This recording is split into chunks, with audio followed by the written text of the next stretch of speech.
And what is up guys? Good morning, good afternoon, good evening kung anumang oras nyo ako napapanood dito. At syempre kung saan man banda o lupalop kayo ng mundo nanonood, welcome back kayo sa aking channel. On today's vlog, dahil wala pa nga tayo nakikita mga sasakyan, wala pa tayo nabibili, wala pa tayong bagong ibibenta sa sasakyan, eto, gagawa muna tayo ng review sa ating napakagandang 2017 na Toyota Vios automatic transmission gasoline engine. Well, hindi na natin patatagalin, umpisa na natin ang intro at umpisa na natin ang ating napakagandang vlog. I feel like I'm losing my mind. Is everybody in the world blind? Please, Lord, give me a sign, a sign. I feel like I'm losing my mind. Is everybody in the world blind? Please, Lord, give me a sign, a sign. I wanna be the greatest. Everybody on the fake shit. I look around and feel like everybody is the fakest. I make this every day and I'm impatient, hoping one day I blow up from the basement. Statement, the top is so vacant. I don't hear shit that I think is amazing. Waiting for my day when I'm playing sold out shows for 1,000 faces. Hey, give me that crown, get in my way and to be put down. It ain't your place, all this my town. If I want that shit, then I'll get it right now.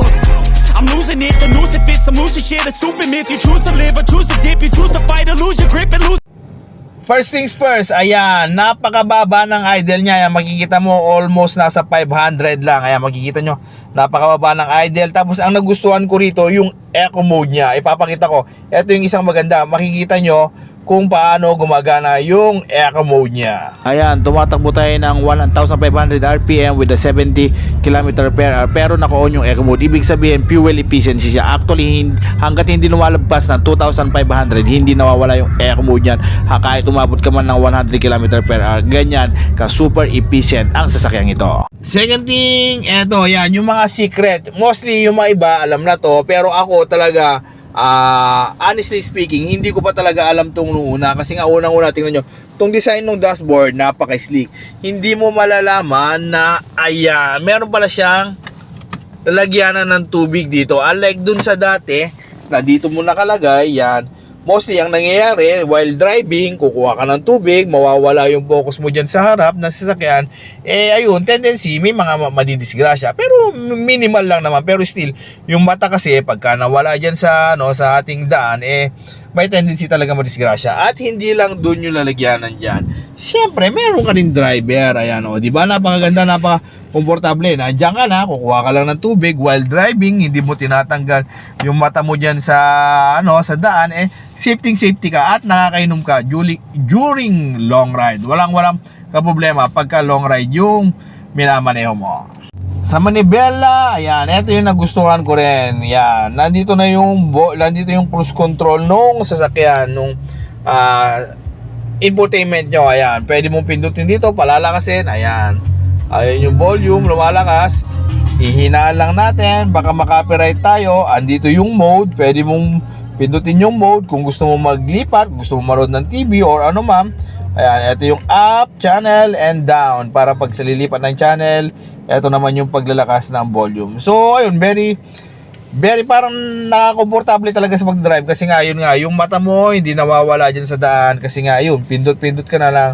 Unlike ng mga, nakasanayan, typical na kailangan mo pa rito, kailangan mo pang umawak dyan para sa, niya.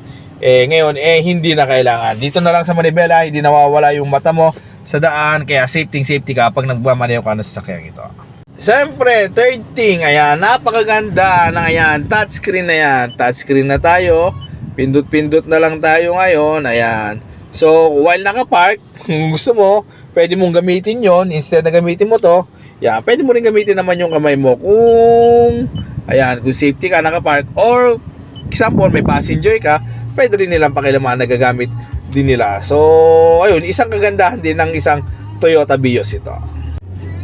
Sa control naman ng AC, ayan, napaka-komportable, napakadali, napaka-user-friendly. Ayan, unang-una, ito yung, yung lakas ng buga ay yung lamig ng aircon, ito yung volume, tapos kung saan mo gustong palabasin yung hangin, kung sa ulo lang, or kung gusto mo ulo sa kapa, goods na goods. Tapos, at syempre sa baba, kung gusto mong saan manggagaling, kung papasok, kung umiikot lang, or manggagaling sa labas yung hangin. So, ayun, napakadali. Wala kang, hindi masyadong typical tulad nung iba na yung thermostat niya, merong hot and cold. Eto cold lang talaga, gawa dito sa Pilipinas talaga. So isa bang napakaganda, isang benepisyo ng isang Toyota Vios ito, kasi nga unlike dun sa mga iba, kailangan mo pang medyo medikuloso medyo yung mga niya, may hot and cold, yung mga number niya, tapos may pindutan ng AC, na-on yung aircon mo, kailangan mo pang pindutin para lang gumana yung lamig, para yung yun yung mga disadvantage naman ng iba. Ito,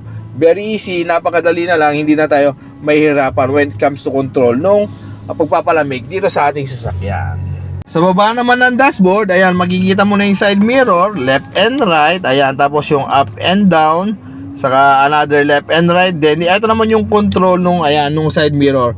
Example, ayan, pindutin natin yung left. So ayan, gagalaw yung side mirror, mapapansin nyo. Ayan, pag pataas, bababa, left and right. So ayan, yan yung kagandahan naman dito. Yan. Although lahat na ng sakyan ganito, pero ayan, yan yung mga pinakita ko lang dahil nga feature pa rin. So ayan naman yung gamit niya dito sa baba, para lang makita nyo kung nasaan din yung control nung power power side mirror niya.